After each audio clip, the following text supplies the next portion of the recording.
What's up, everybody? Chris Scott here. I'm with the owner of Warriors of Wrestling, Joey Bellini. Joey, how are you doing today? Not bad, man. How you doing? I'm very excited about today. All day I was thinking about this. I was carefully crafting these questions, and you took a look over them, and you were like, man, these are easy. So you know what? Now inside, I'm a little just like defeated a little bit because I was like, I'm going to make this great. But you know what? They're good questions, but a lot of these... Okay. All right. Fine. Let's see how it goes. And, maybe Fine. We're going to keep it off nice, light, and sweet. You guys have rebounded great since the whole Rude Boy Riley incident. We never really, with the exception of losing a performer that was at a top level in the company, former champion, we never really fell. Yeah, you guys haven't. It's when that entire incident was on the news, and I had friends that didn't even know about Warriors hitting me up about it. I was like, whoa, this is gonna. I wonder what this is gonna do. And it's kind of, you guys just keep on rolling along, and the crowd is still drawing. It's still good. It wasn't us. We didn't do this. I can't help or know what somebody does in the privacy of their own home, or on their computer, or cell phone, or whatever. Yeah, I mean, it sucks. Warriors of Wrestling, another company locally. I don't think they're around anymore. And my name were mentioned in every article. So, I went down. It was right before we were leaving for WrestleMania weekend in Orlando. And when we got there, I had my Warrior shirts because I'm doing the WrestleCon convention. And when I showed up there, I think it was 2 days. And the first day, I didn't even want to wear my shirt. I was just embarrassed. But then I spoke with Matt Stryker. He's like, it's not you. He's like, don't be ashamed of your company. Matt's a cool guy, too. I got to meet him. Very good guy. I know Matt when he started. Nick Leeson's. But this show obviously is not going to be about that entire incident because Warriors has grown so much. I'm fresh off of watching the documentary for the second time on YouTube. If you guys get a chance, definitely take a look at that. I will provide a link directly to that video with this video as well, and with the podcast link. So much has happened since then. That's absolutely the first 5 years. Yeah, December 1st, we're coming up on the 11-year anniversary. So I like to think we've grown 100 times since then. Oh, without a doubt. Like you just take a look at the old videos, and you take a look at the crowd that was drawn then. But now I look at it, and there's multiple rows. I'm like, okay. Well, okay, so Warriors actually has a following, and they're dedicated. They're still coming out. We have almost 60,000. We're just shy, and I mean by a few hundred shy of 60,000 subscribers on YouTube. A lot of independent companies can't say that. But go look at our YouTube. The internet, it's helped indie promotions. You would agree, without a doubt. And what we're seeing now is we're seeing other promotions kind of blow up a little bit more. W.W. used to have like a monopoly, full control in the United States. They still do, but I feel like there's more popularity to things like promotions like Ring of Honor, New Japan. You don't think so? There is, but nobody's close. I mean, Impact just ran Queens for taping. They drew like 150 people. I mean, it's all about the draw. That's true. I mean, yeah. Obviously, if WWE comes to town, what are they drawing? A lot more. Exactly. A lot more. So, and if somebody blows up on the indies, WWE's just snatching them. That's true. Whether they use them or not, they're still just snatching them up. There's nobody touching WWE. Okay. So I have a series of questions that we're going to get into. We're going to talk about the beginning of Warriors of Wrestling first. Impact went to Saudi Arabia, are they selling at a stadium? No. Okay. No. I want to get your opinion on that too. The whole Saudi Arabia thing. Hulk Hogan out of nowhere, they reinstate him back into the Hall of Fame. Then like, oh yeah, you're gonna host the Saudi Arabia thing just like that. It's just, was that the right move? Did it make sense? Because I watched that pay-per-view, little pieces of it, and I just hated the booking of it. But well, you're asking me about Hogan, or you're asking me about the show itself? The show itself and putting it together just seemed lazy. It seemed really lazy. The show itself, I mean, it had that tournament concept. In the main event, I don't think the show was good, but the thing with Hogan, he's a global name. He's a global icon. I don't think that was a bad idea at all to put him there. And people say, oh, he's coming out to Real American and an international company. Well, when he wrestled the Ultimate Warrior at WrestleMania 6, that wasn't in America, and he came out to that. When he wrestled in Japan, he came out to Real American. So who cares? Just that's what he's known for. It's just, I seeing Triple H and seeing a bald Shawn Michaels and seeing... I said the main event to me was just like Geritol. Yeah. It's a draw. I get it. It's the names. You got to put out all the stops. I get it. And the whole Brock Lesnar joke, of course, unfortunately, Roman Reigns being diagnosed again with leukemia. It's very unfortunate. I'm a huge Lesnar fan. I think he should always have the belt. Yeah? That's just me. Yeah. I just... The way that match went out with Braun Strowman, you knew that there wasn't a lot of preparation brought into it because it was like a last minute decision. Could be. That's what it felt like to me. I don't know. Any guy that could lift a guy Braun Strowman's size that many times and do that to him, that's true. Some power. That's very true. That's some power. Brock is a monster. He'll be a Hall of Famer. No doubt about it. Let's get into these series of questions now. Sure. Let's talk about the beginning of Warriors of Wrestling. And I'm just going to follow up on some of the takeaways I got from that documentary that I referenced before. What was it specifically that you thought you could do better than Johnny Rodz and the world of unpredictable wrestling? Well, I wasn't going to use ticket sellers, guys that had no business being near a ring. Just because they could sell 30 tickets, he would put them on a show, put them in a main event, put them, in there with guys that unfortunately are going to get hurt wrestling these people. I wasn't going to let my show start an hour late and in turn end 3 hours later. Should have. We were going to have continuity with our shows and not just throw shit at the wall and see if it sticks. A lot of things. It was just... That was and always will be a school, and that's fine. And they just do their little shows, but to ever think that they're legit, their training was legit at one point. Now it's I don't know. I don't go there. I haven't been there in a long time. I don't know anybody that goes there. I know a lot of people left there. I still talk to. But when you were there, you learned a lot. When I started there in '98, Skull was there, which is Big Vito. Angel from the Baldies was still there. Larry Briscoe. There was guys there that actually were legit, trained legit, and that got passed on to guys, and me and so on. And it was good for a while. I'd say maybe like 2004 kind of changed where Johnny didn't come out of the office anymore, and it was just like everybody fucking around and fooling around and all kinds of nonsense. So he really didn't show his face that much? He was in the office making jewelry, and guys would go in there and talk to him for like 2 or 3 hours. That's what I love about my school. There's no office. It's a square room. You and you're there. Yeah, and you can't go and hide somewhere. That's true. TK goes in the bathroom every once in a while and hides, but what have you, TK, oh boy. Now, even though you, in your words, surpassed them, right? This is what you said in the documentary. Even though you surpassed them, do you still think about Gleason's at all? That's still in the back of your mind? I think about times I've had there. But as far as their shows, no. I mean, if me and Jake do the Q&As and we review a match that's really bad, that's the only time I think about it. He'll ask me questions on the Thursdays Q&As, but other than that, I really don't. I have no idea what they're doing there. I don't care what they're doing there. If I see a feed sometimes, a video on a feed on Facebook, I might click on it. Usually I don't. No, I have my own shit to worry about here. We got 2 shows this weekend. We have a seminar Sunday. We have another show in 2 weeks, and then another one a week after that. I got enough on my plate here. Now, you pride yourself on putting on the shows, and no matter what. And a bunch of times it was referenced that every show, it's not easy to put together. There's always something. There's always a little something that pops up. It's gotten easier. I remember the first show, the ring showed up 45 minutes before bell. The second show, the power was out in the town, at the town. Insurance issues in the past too. I think it was that was the bit Brooklyn show. On. Yeah, there was miscommunication with the guy and myself, the guy that owned or ran the Lyceum. How was that documented, by the way? Like that was on film. That was on the documentary. How did that all get documented? I'm curious. Sal Bruccolari, who made the other documentary, what the fuck was the name of it? Independent Life, A Warrior Story. Okay. So he was filming it. He drove with me in a truck. Oh. So he had the camera on me, and he was filming other stuff. He just happened to be standing there filming. Oh, it was a separate. Okay. Yeah, that's a separate documentary. If you watch the credits for the first 5 years, I give credit to that. Oh wow. Okay. Yeah, I have it at home if you want me to make it. Yeah, I'd love to see it. Yeah. So walk me through like the entire process of putting a show together, and in just a brief way, like how does Joey Bellini put a show together next month? Well, we start months. We got to rewind a few months back. Okay. How many months prior to depends book what show. a show? It depends what show. I mean, the anniversary show, we kind of want to have an idea what we're doing in the spring. And that's the truth. We know what we want to do. It might not always happen, but we have an idea of where we want to go. That's the biggest show. That's the biggest show of the year. It's supposed to be. Okay. It doesn't always mean it's the biggest show as far as crowd.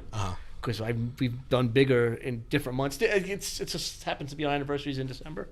December's not the best drawing month for wrestling. So So we have an idea of what we're doing, usually in the spring, and then we try to build from there. At least with the main event. The other matches, and then guys leave and or get hurt. Or so whatever. you build around the main event. That's always like the go-to thing with every show. Build around the main event. It's what we've tried to do. Okay. So then we say, all right, this is what we're doing in June, and June we usually have a lot of names, so we might not be as heavily storylined. Then in July is the Rumble, the Ultimate Survival, and then we try to branch off stuff from there. And don't forget, we had our women's champion left in April. Mm-hmm. So that kind of threw a monkey wrench into everything. Of course, we had to do different stuff now with Nikki and follow what Nyla was doing in Japan. We knew when she was coming back. She ended up losing the belt over there and winning it right before she came back. And then, we wanted to set it up again, what we were doing, which is good because now we could build it to the anniversary show. Mm-hmm.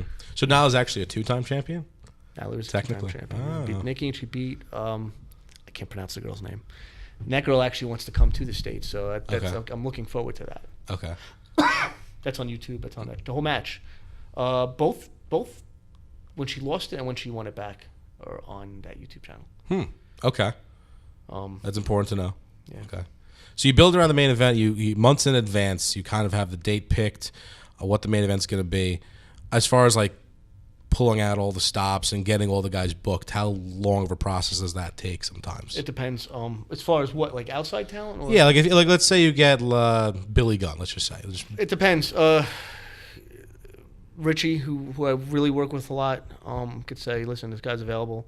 When can we bring him in?" Then I could fit him in somewhere. It's something like that. Okay. It's like somebody gets fired. I think he got fired or something, or Adam Rose got fired, or Brooklyn Brawler got fired when we used him. Then we try to place him in. Sometimes it works like really great, and sometimes like fuck, I don't have a spot for him. We got to change some other things around. In the past, I think David Cohen, who is Frat Boy Favre, a great friend of mine, he's mentioned to me certain guys like, oh, what do you think this wrestler's asking to get booked? And he mentioned like Ryback was asking for some ridiculous number. And that's why you never seen him here. Yeah, just way out there. Okay. I don't think he's worth close to what he's at. Not even nowhere near what he's asking. That's just an astronomical number for a guy that's was never a main event player. Are there any differences in booking the very first show, just like the logistics? The very first show, the very first show that you booked compared to your most recent show that you booked. What are the differences in logistics of putting? The first show was we were using whoever we could get. The guys that left Gleason's with me, they're going to be on the show, obviously. And we sprinkled in at the time. I think it was guys from IWF, which was Kevin Knight's promotion. And we still have guys that were from that, maybe not on the first show, but guys that came from that school that are with us now. Chris Steele or Abdul Nasir. And Karloff was from there, and he's gone now. But yeah, I mean, it was Jake wasn't the booker at the time. It was his partner Kaplan, who kind of started Warriors with me. A lot different. Kaplan. Was more of an ECW fan, so he was like his shows were filled with gimmick matches after gimmick matches after gimmick matches, and he lasted up until right before the 1 year anniversary, and Jake kind of, I don't know how, he just kind of stepped in with it, and we kind of toned down a lot of the violent matches, but we needed to do that in the beginning to just get some eyes on us. Yeah, to bring a draw. And we did more storylines, I think, when me and Jake, because Jake not only he's also an ECW fan, but he's also an old NWA fan, so there's more storytelling with that. And me growing up watching, living in New York, WWF, and then I watched everything, but that was mainly my childhood was that, and then cable, everybody had cable back in the 80s. True. Okay.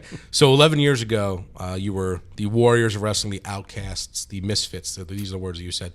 What do you call yourselves now? If you're not the Misfits or the Outcasts, how do you label yourself now? Think as far as I don't know. I'll tell you what we are. Okay. I don't know about what a label, but we're the one company that's run consistently every month for the past at least 9 of the last 11 years. Nobody else can say that. They'll run good shows and they'll run a lot, but they won't run every month. We do that. Nobody else can say that. We've canceled one show, knock on wood, and that was because of Superstorm Sandy, and the building. Yeah, I remember this area got really messed up. But it wasn't here; it was in Point Pleasant. Okay. That got damaged.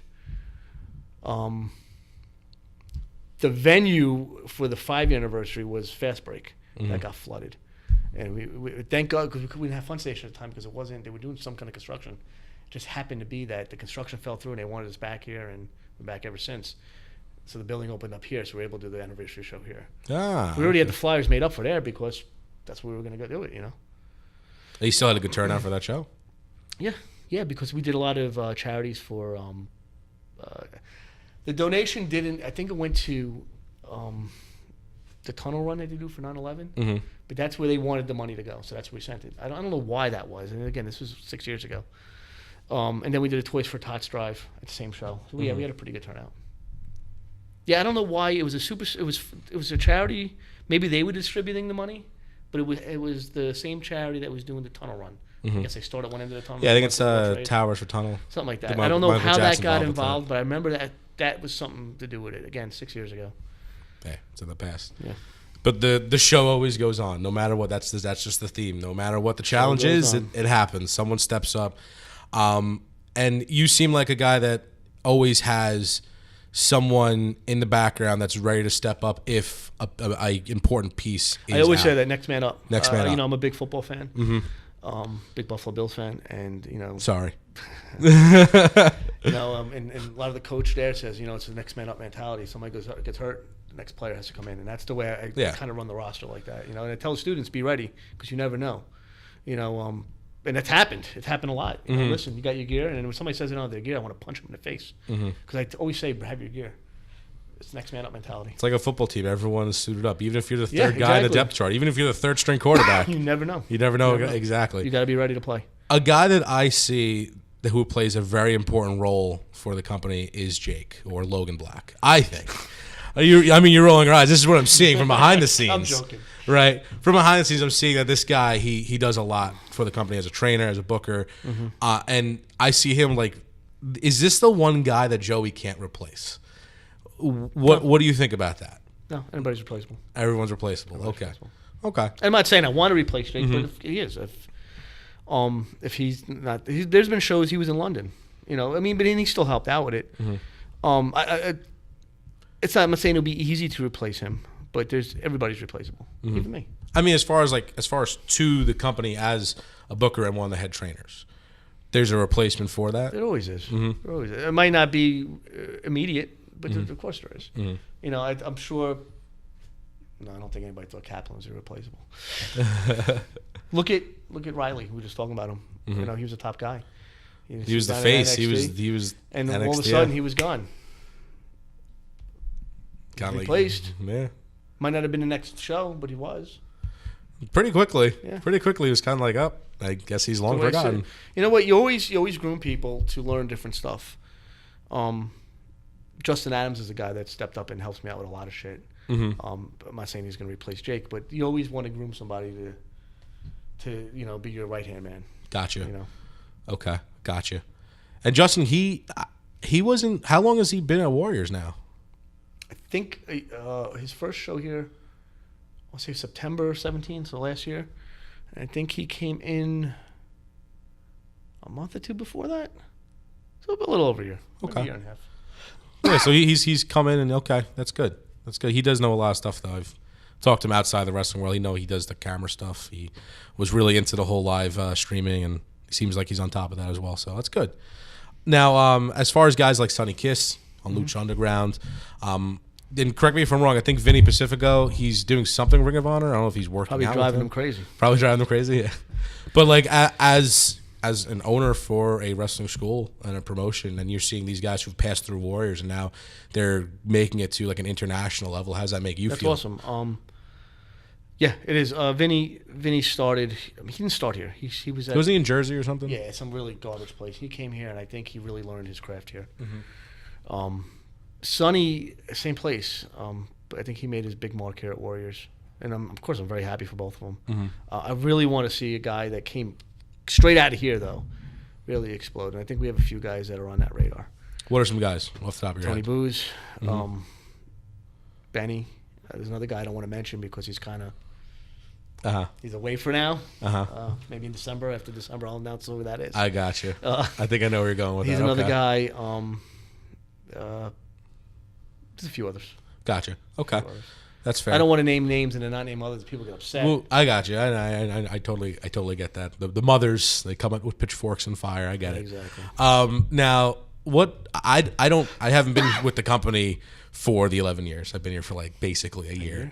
Right, basically a year. I was like a sub-in for the 9th anniversary show. That was the very first show I ever did. I was just going to say, when was your first show? My very first show was the 9th anniversary show. Then I think I did the next one. Then it was like a year of nothing. And then all of a sudden, next man up, I got a call. Oh, okay, sure, I'll do it.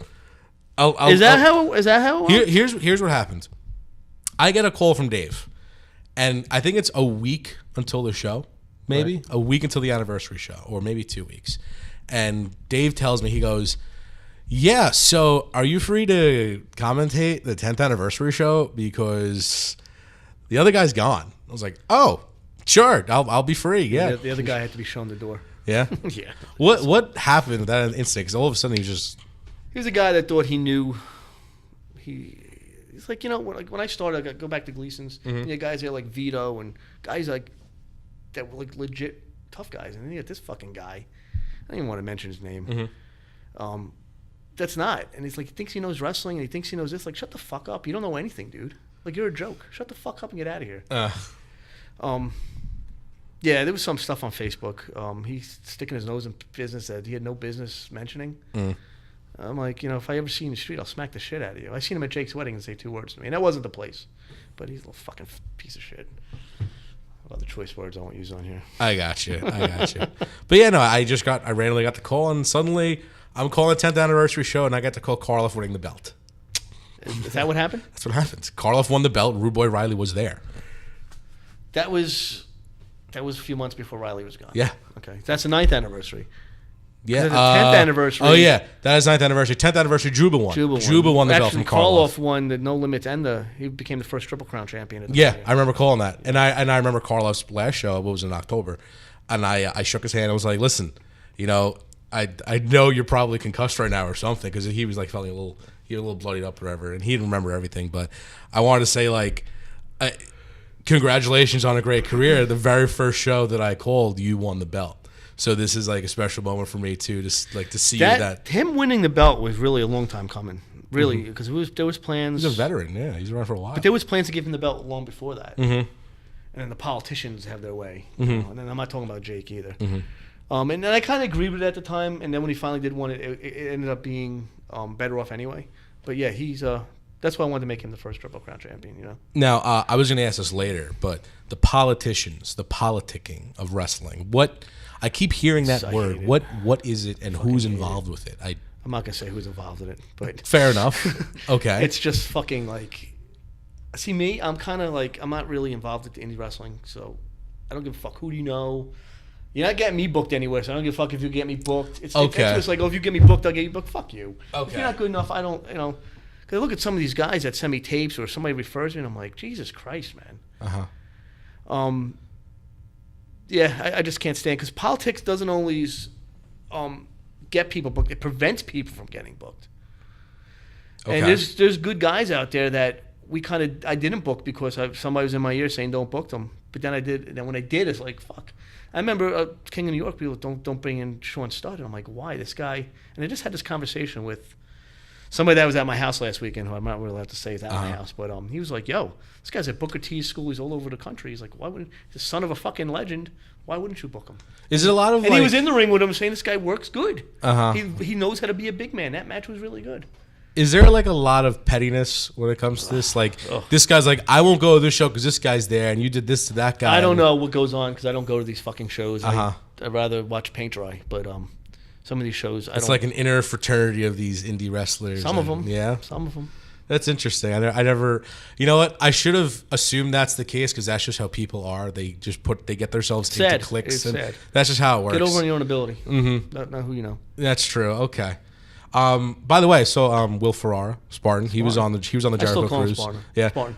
Yeah, I saw him on the Jericho Cruise, and that's another guy that... Did you go up to him? No, I didn't get a chance. You should go up to him. Hey, Spartan, how you doing? He probably looked at you. Dave and I, we were in the crowd, and we were like yelling Spartan. We were trying to get... Did he hear you? No. We were trying to get his attention. It was mid-match. He was like in the middle of his entrance, and with his tag team. He was doing some weird shit that I thought was weird, but hey, Spartan came over with me from Gleason's. I remember him. He was a 16-year-old kid. He was talking about on his first show, or in New York, the first show in New York, he had to wear a mask. He did because we didn't know what was going to go on, and he was under 18 at the time. And it was just so I could get him on the show. You know. Okay. You mentioned Tony Booz before, and what I've noticed with him is it seems like he's getting pushed to the moon, and I think he works very hard. What is it that guys like Tony Booz or Chris Bennett, what are the things that they do that stand out to you that everyone else? Heart? Okay. Heart.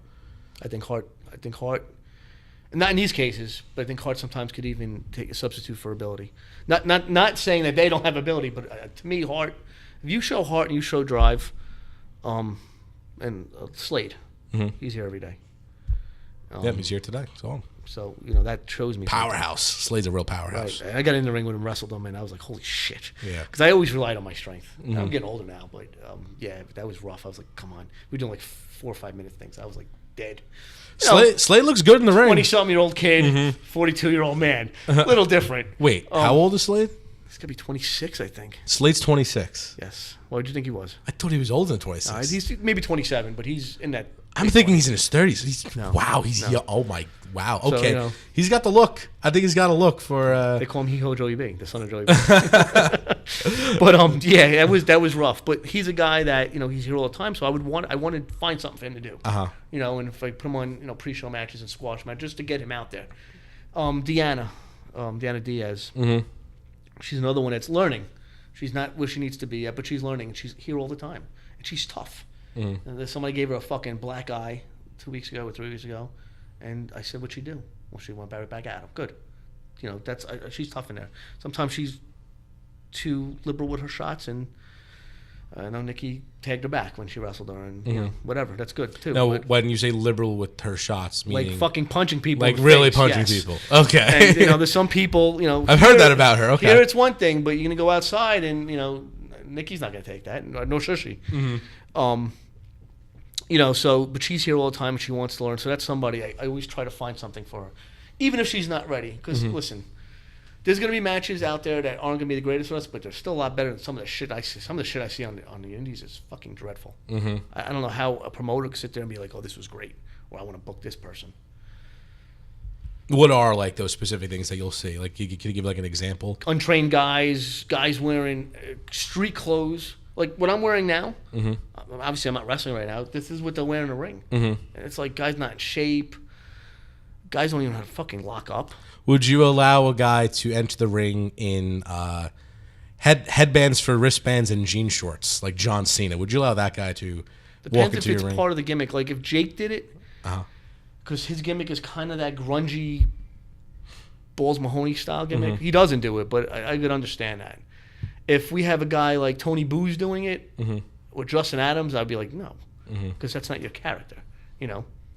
Okay. More things about the business. I recently read an article about storytelling versus actual wrestling and how different promotions kind of value certain things a little bit more. At least it appears that way. WWE on house shows is much different than WWE on TV, but most people see WWE on TV. pay-per-views are also a lot different than TV also. True, 100%.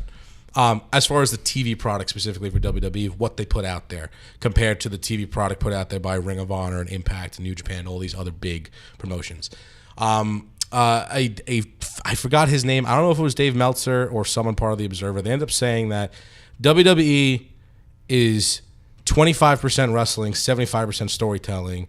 Impact is 50-50, and Ring of Honor 75% wrestling. Ring of Honor on? Not on TV. It's on the internet though. Yeah. Okay. What channel's wrong? USA. How many people have USA Network? A lot. How many people have what's Pop? Is that what Impact's on? Maybe. Okay. It used to be Spike. Okay. How many people have USA Network? A lot of people. So that's the TV wrestling. If that's so storytelling wins.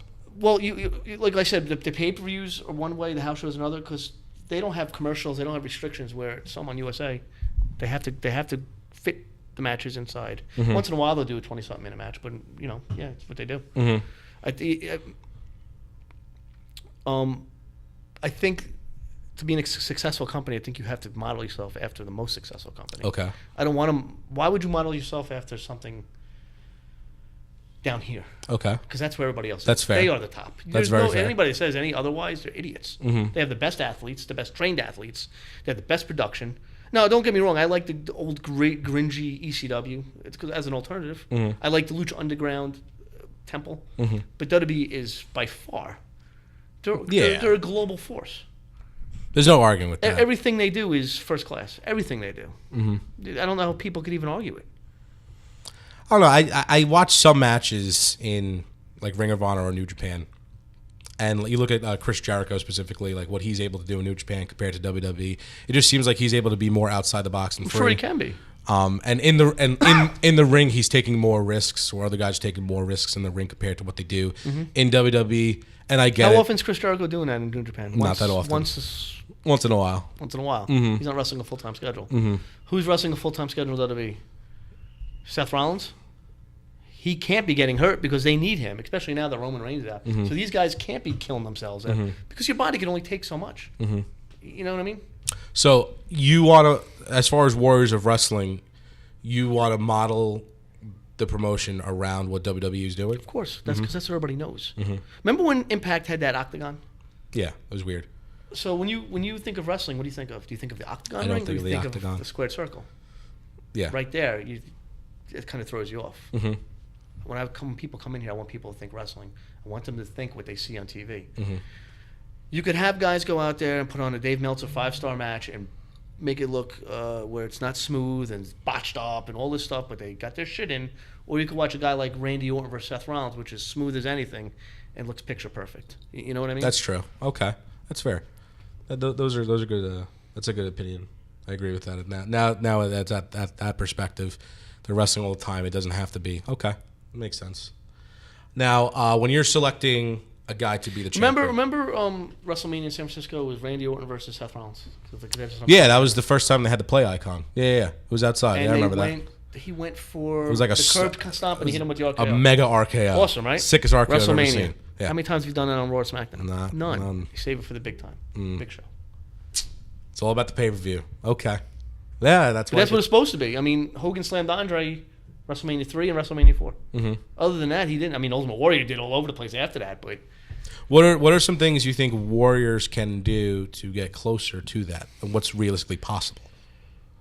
To get closer to WWE? To get closer to it. Somebody give the steps that need to be taken. It's impossible. I don't think anybody can. I really don't. I mean, they're going to be around forever.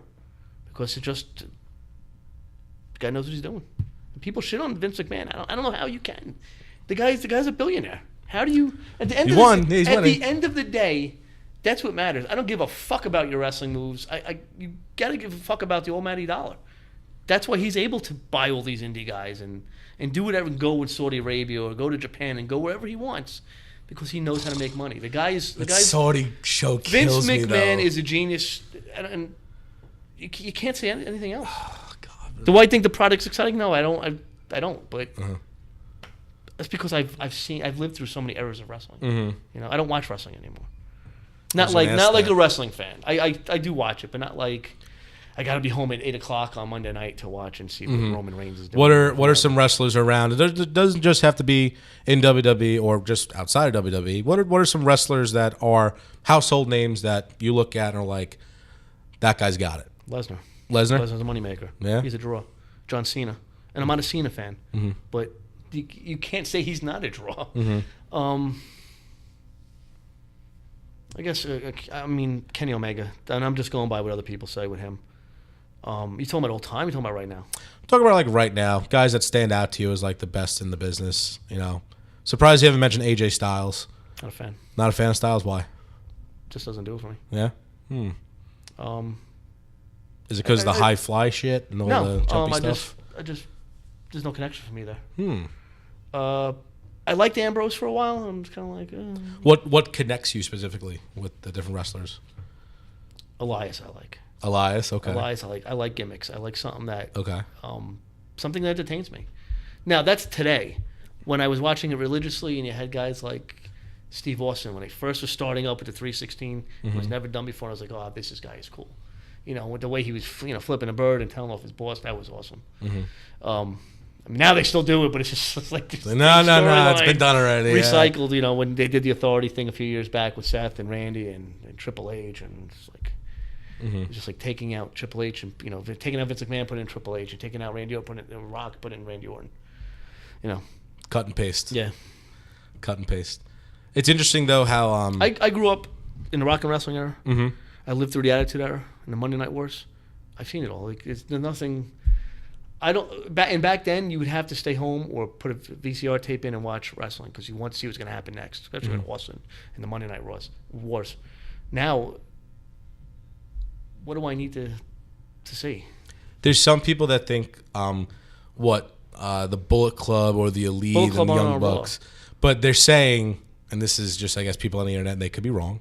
That's possible, but they're saying like that side of the business is the future of wrestlers expose themselves on the internet outside of the company. No, it's a phase. Yeah, it'll die out. Okay, that's fair. I don't know how anybody could watch the Young Bucks do some nice moves, but I mean they're like, what are they, 185 pounds? I mean I don't. Super kick party, all the super kicks.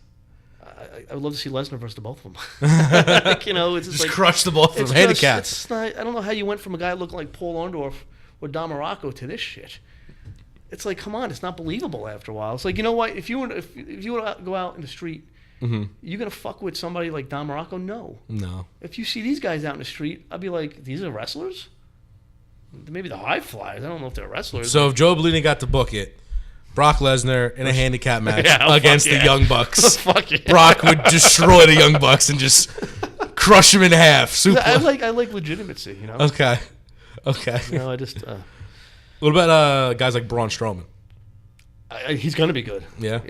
Just like Elias. I like Elias now, and I think he's just starting out. I think Braun Strowman is kind of really green, and I think he's gonna be really good one day. Elias exploded though. I just think he's very entertaining. When I first saw him, I was like, I hate this guy, but he's doing his job, I guess, because I hate this guy. Yeah. And now I love him. I do too. I think he's really good. And there's guys that I thought were gonna be really good that weren't. The guy Corbin.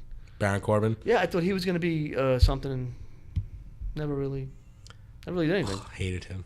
Still hate him. Now they have him as the Raw GM and he's bald. And I don't understand why that is. He's just in a black hole of abyss and they don't know what to do with him. Well, my favorite guy was Bray Wyatt. I thought he was a great character. He's another one I thought that would... Is he still even on TV? He's MIA right now after the whole... So maybe they'll repackage him? Yeah, after the whole Matt Hardy thing, after he retired in September out of nowhere because of an injury, they were like, we don't know what to do with you, so... That's a shame because I thought... Rusev, I really liked him. I thought he was going to be... The problem is, though, with a lot of these guys is that there's nowhere else... You build up Rusev with Cena back a few years ago. What do you do with him after that? Mm-hmm. Even if he's a champion, what do you do with him after that? He can't leave. There's no place else for him to go. I think one of the biggest problems with WWE is they have so much talent and they have so many stars. Not only that, Kane has been there for 20, 21 years. A long, long time. But it's like years ago, guys would leave and come back and show up on another show. There's no place else for him to go. Mm-hmm. Like Jericho leaves and comes back, so that's a little bit. Everybody can't do that, you know. And it's just like it's the same Big Show. The guy just doesn't leave. Yeah, now the Big Show's in the bar. It's crazy. Now, what? Now Mysterio's back. All right, but he's old now. He's not doing the stuff that made him. Mysterio was on the cruise. He was on the cruise, got to the Bahamas, flew out to the SmackDown. Really? Yeah, that's what happened. He was on the cruise for a podcast with Jericho. When they got to the Bahamas, they flew him out to SmackDown. He's all over the place. Wow. Jericho, after the cruise, he got set for, I think, a New Japan match, and then he had to go and tour in Australia with Fozzy. So he didn't come back on the boat? He's all over the place. Mysterio did not come back on the boat. Jericho. Jericho was there the entire time, and Jericho was drunk. Yeah. Jericho was drunk off his face. I shared an elevator with him. He was trashed. How was Fozzy? Fozzy was great. Like 80s metal? Influenced by Ozzy Osbourne, without a doubt, and Black Sabbath. Influenced by them. Maiden too, right? Because I know they did some Maiden covers. Yeah, they're influenced by that thrash hair metal. Is that the style they play? Pretty much. More modern though too, kind of a mixture. Okay. So it's not as screamy death metal-y. Is he growling up there? Nah, no growling. No growling. None of that. I don't really like growling as much anyway. Got a few more stuff for you. We're gonna get into Joey B, the character, because what character? I think that's just me. You're a sick fuck. All right, let's go through this real quick. Go ahead. You went from Joey the B. Right, Italian Italian. That wasn't my idea. It wasn't your idea. Okay, was that Johnny Rod's idea? Somebody was saying Joey B. They were mocking him, and he was doing something under the ring. They kept saying Joey B. Joey. They're mocking Johnny. And he gets out and he goes, "That's it. That's it. That's how the name is made." And I'm sitting there like, "Well, you already called me Joey B." no, B with a double E at the end. I was like, oh my God. Like that's what you think of? And then he made me the Italian B, and I was just like, What? okay. So I tried to embrace the gimmick. I got like the yellow and black singlet with a B fucking. And then I was like, so you know what? Let's get rid of this. It just sounds sad. I'm sorry you had to go through that. Yeah. But then eventually, I don't know where you went from there. I don't know what your next character was. It was a wife beater. So Prince Nana from Ring of Honor. Not just a wife beater. There was a white supremacist. That was later. That was later on? So the okay. wife beater was Prince Nana wanted to do a tag team with me. Okay. And we're going to call ourselves the Wife Beaters. But then I was like, I'm going to stick with my old partner who was BA. And me and him, he's like, well, then use a name. So we did. The white supremacist Wife Beater came a few years later where, how did it happen? Yes, please tell me. What was the thought process? It wasn't me and BA. It was me and Jay Reynolds. And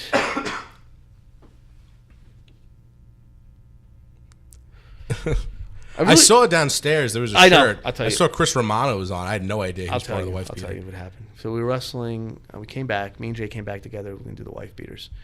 And there was a firefighter and his partner were there. And this is 2006. And the whole place was filled with firefighters. Again, this is Johnny's ticket sale. Big dude, really big. Okay. Good athlete, but very green. So Johnny's like, go out there and help these guys. They're selling a lot of tickets. Going back to the ticket selling them. Well, firefighters. And on the news, they were finding bones at Ground Zero. So okay, I get on the mic and I'm like, get over 9/11, happened years ago. And I really went in on him. Okay. And I asked him beforehand, I said, what could I say? And he's like, and he was cool about it. And these people were pissed. Okay.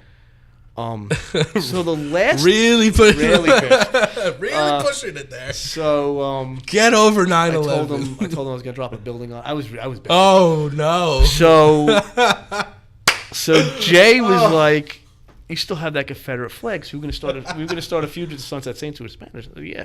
He's like, bring it. I said, okay.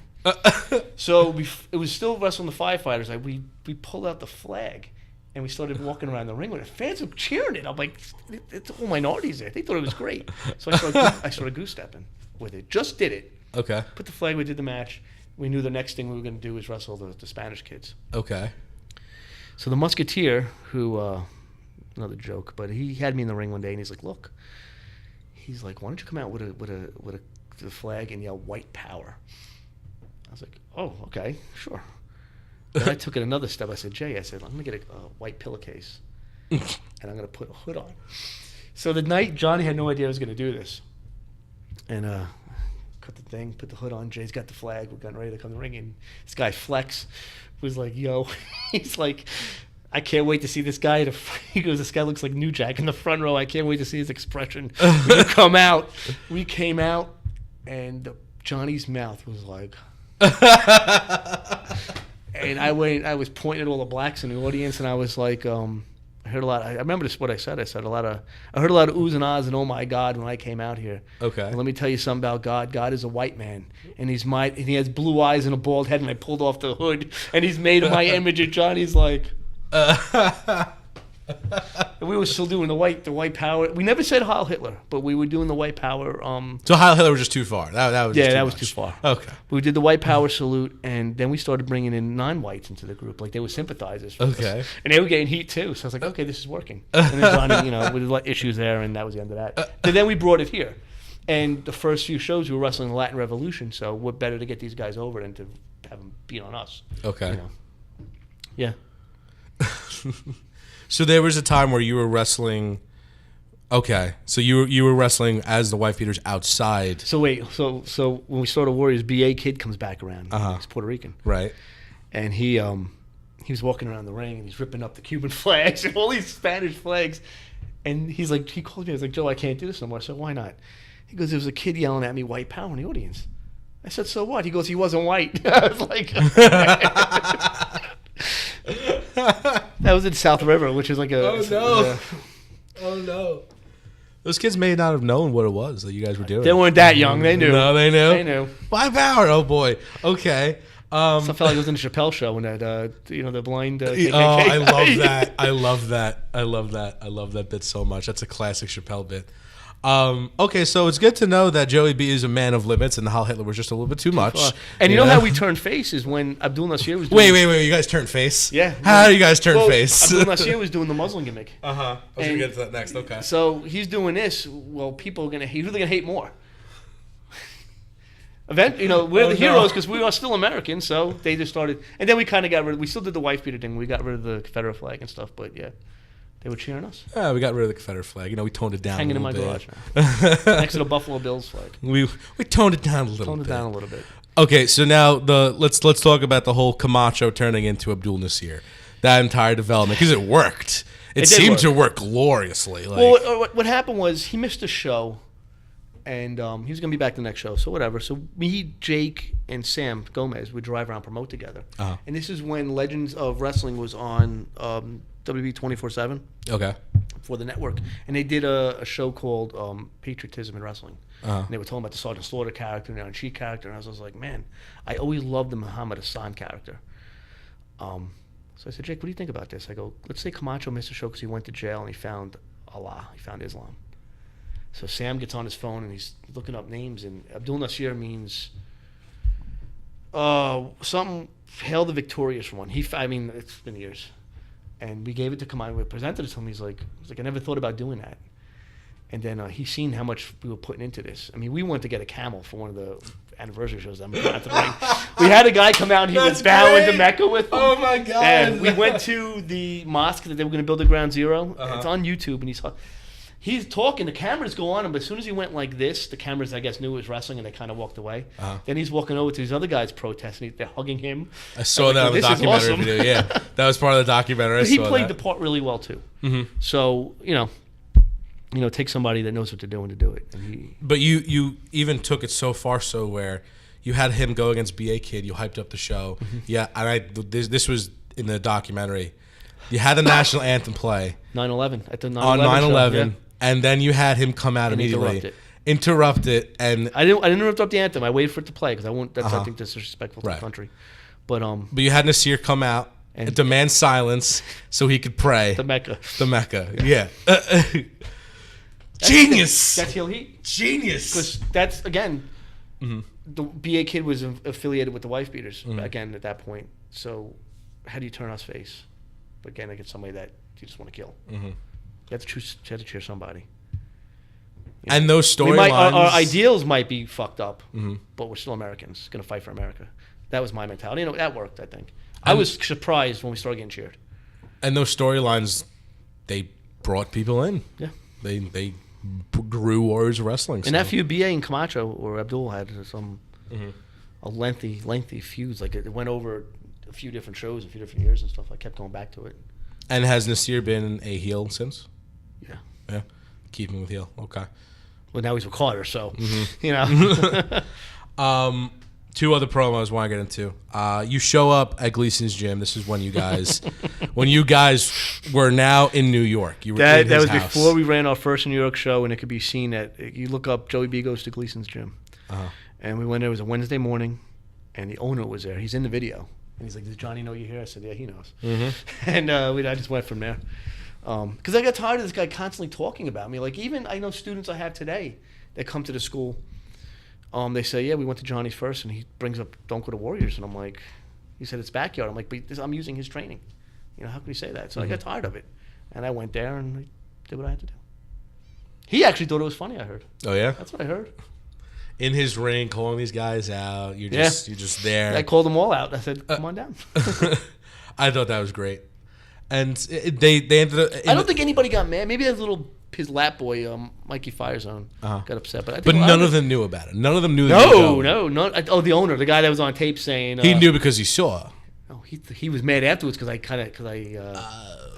tricked him. Okay. But the guys... So that guy is the owner of Gleason's gym. Bruce Silver. Whatever his name is. Okay. Like yeah. Okay. Johnny thought it was funny, from what I understand. Hey, it's great. The other promo, and then I'm going to ask if there's any other promos that I haven't seen. The Tim Arson promo. Now that you have a newborn child, right? I want to know if you look at this from any different light, but the whole thing going on with Tim Arson, get into that. I think it got personal between families. At this point, we were friends again. Okay. He told me to do the baby. Oh, okay. He told you. Okay. He told me to do that. He was there. No, he wasn't there at the mall when we did. He was there at his house when we drove up. But me and Timmy were good friends at one point, and then when I left Johnny's, I don't know why he kind of attacked me, even though he was wrestling for me, and I went back at him. He talked shit about me on a message board. I put up naked pictures of his wife from Howard Stern. But then we talked again. We did a match here at the 2-year anniversary. Put him over, and he said to me, he's like, Johnny would never do that. He's like, but you did. And we were cool up until the end. I mean, I remember the last time I talked to him before he passed away. We were talking about football. Timmy had his demons. He had his demons. Mm-hmm. Yeah. But you punted a fake baby. And you said the next time you're going to make sure it's the real one. Yeah. Okay. That was in the Best Buy parking lot. I saw that. I was like, that's the Best Buy parking lot. Yeah. Okay. It is what it is. Now, of course, your child, 11 months old, right? He will be. He was going to be 11 months old. And you name him Anakin Sky, which is amazing because I love Star Wars. And I'm assuming you love Star Wars as well. Yes. Okay. Important question. I didn't come up with the name. You did not come up with a name. Whoa. Okay. His mother has 4 kids before him, all start with the letter A. And she's like, the name Anakin Sky is really cool. She doesn't know Star Wars. She knows who Anakin Skywalker is, but she did not know who he becomes. Okay. And then I told her. She's like, I didn't know that. Too late now. It's on the birth certificate. Nothing we can do. Yeah. No, even before he was born, she was still going to name it. That's crazy. I know about that. All right. She liked the name. But she thought, she got him confused with Luke, I think. Oh. As far as the hero type thing. She didn't know he became a murderer and all this stuff, The younglings. Okay. Yeah, that's what I mean, So you are a big Star Wars fan, yeah. I would imagine. Okay. What, this is now outside of wrestling because we're going to get set to wrap this up. We'll keep it light here. In the Star Wars and all the movies, I'm talking about the original trilogy, prequel, and like the latest 3, which are what's your favorite Star Wars movie? What do you think? I mean, I know my favorite is Empire Strikes Back. That's mine too. Yeah, it has Empire, Jedi is like right behind it because I like Jedi too. I'm a big fan of the Emperor. Return or less? Return of okay. Jedi. Good. And I think after that, I'd say Revenge of the Sith, Rogue One, Star Wars, New Hope. What'd you think of Solo? Solo, and then probably the one I don't like is Attack of the Clones. Attack of the Clones. Don't like and then you got this one, the new one, which I'm kind of. There's a new one. What's out now? The one that just what was the last one? Well, didn't Solo come out? The Last Jedi. The Last Jedi. Okay. I didn't mention that one. I don't know where I put that. Solo came out after The Last Jedi. Solo came out in May. I'm talking about ranking. Mm-hmm. Ranking them. Okay. So you didn't like Last Jedi? It was a little out there. I don't know how I feel about it. It was a little out there, Last Jedi. I liked it. It wasn't up there with my top 3. Nowhere near. But I liked The Force Awakens and Rogue One a lot more. I liked The Force Awakens. I thought The Force Awakens was kind of like a whole like. They set up a lot of symbolism. There's a lot of symbolism in it. But they set up a lot of stuff, like her parents, Snoke, and then Last Jedi just came and wiped it all out. I'm like, what? Yeah, Snoke's dead. I don't know what they. Maybe they'll figure out it's just a dream. I don't. Who knows? I don't know. I mean, they also talk about Star Wars Rebels that the animated series being canon, and they kind of hint at things in that show that may play effect. I like Rebels. I yeah. Like Rebels. Okay. Do they mention anything about the Greys? Okay, the Greys are supposed to be like in between the dark side and the light side. I don't think you'll see that in the movies. I think you may. I think that's why Rey's name is Rey. I think it's gonna be really simple. Rey, Gray. I think something's gonna happen. I don't have enough time in one movie to do that. Hey, look, they may make another 20 Star Wars movies. Who knows? Well, Disney already made their money back as of last month, so yeah, $4.1 billion. That's another company. Disney's always gonna be around, just like WWE. Disney will always be around. Okay, we're gonna get set to wrap it up. Do you have anything that you want to add to the show, or who else are you gonna do after me? I gotta do. A couple people have hit me up. Who? Chris Romano, Jose Salvador. What the fuck is he gonna talk about? TK Luther, Tony Booze, Scotty Priest. This is just for now. I mean, Hey, look, if you want to say, hey, go on his show, I'd be all for it. But it's up to them. I'll leave it up to them. But I'm interested in hearing them. all of them? Sure. Can't wait for Jose Salvador. Yeah. I may need a translator for that one. I don't know. Maybe he's calling me here. All right, anything else you want to add? Or No, I'm good. want to wrap it up? All right, well, I appreciate you taking the time here. Learned a lot. Had some laughs. A It lot was a better good than time. Jake's. Yeah? Oh, boy. I don't even know if I'm doing a show with Jake. I should. You did one right, didn't you? No, I Yes, didn't. you did. That wasn't me. That was what's Double Turn Radio? That was with Edwin Ayala and another kid. I helped with producing it. I thought that was you that did that. I helped produce it, but I wasn't on the You show. still didn't ask me no good questions either. Jeez. Well, okay. No. What questions? I don't know. Oh, okay. So I don't know. I'm just saying. Do you even know what a good question is? Like, People like to get me going. didn't you have a radio show, by the way? Oh, yeah. Is it still around, or are we gonna bring it back up, or no? I doubt it. No. Okay. I think that my host died. Oh, My damn. host died. I said if I wouldn't do it again, unless he was, because he died. But it's a lot of work to do it. I don't know. It is a lot. It depends. If there's, Did you do it weekly or daily? Or? Twice a week. We got a lot of trouble on that show. Yeah. We had people having sex on there. We had people getting arrested on there. Oh. I met Tony on there. What else? We had somebody had Ian's girlfriend masturbating on there. Oh, wonderful. We gave Ian like a psychosomatic test on there, or evaluation, I should say. Jake confronting his parents on the air, which was videotaped by his brother, which is around. Yeah, we have a lot of stuff. Wow. Okay, that's real reality TV. All right, we done because this guy keeps calling me, whoever this is. Yeah, we're done. Joey, thank you very much for the show. Thank you. And yeah, see you guys next time.